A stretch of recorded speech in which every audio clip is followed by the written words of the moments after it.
আসসালামু আলাইকুম। এসএসসি ২০২৪ বর্ষের শিক্ষার্থীরা, দিনাজপুর বোর্ডের তোমাদের এসএসসি ২০২৪ পদার্থবিজ্ঞানের চলে এসেছে, উত্তরপত্র চলে এসেছে, এমসিকিউ তোমরা দেখে নিতে পারো, তোমরা চাইলে মিলিয়ে নিতে পারো। তোমরা দেখো যে তোমাদের কতগুলো হয়েছে। আমি আস্তে আস্তে করে তোমাদের একটা একটা করে দেখাচ্ছি, আস্তে আস্তে করে উপরে যাচ্ছি, তোমরা এক একটি করে মিলিয়ে নাও। আশা করি তোমাদের অনেকগুলো হয়েছে, মানে সবগুলোই প্রায় হয়েছে। তাও তোমরা মিলিয়ে নাও, কার কয়টি হয়েছে তোমরা অবশ্যই কমেন্টে জানিও।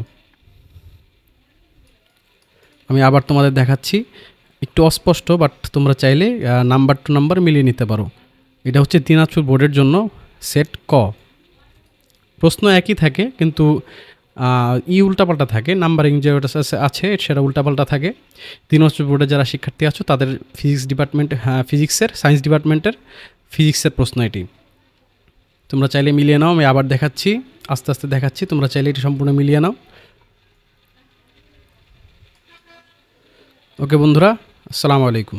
চ্যানেলটি সাবস্ক্রাইব করতে ভুলো না, অবশ্যই সাবস্ক্রাইব করো এবং কার কয়টি হচ্ছে কমেন্টে জানাও। কোনো সমস্যা হলে অবশ্যই কমেন্ট করবে। ধন্যবাদ।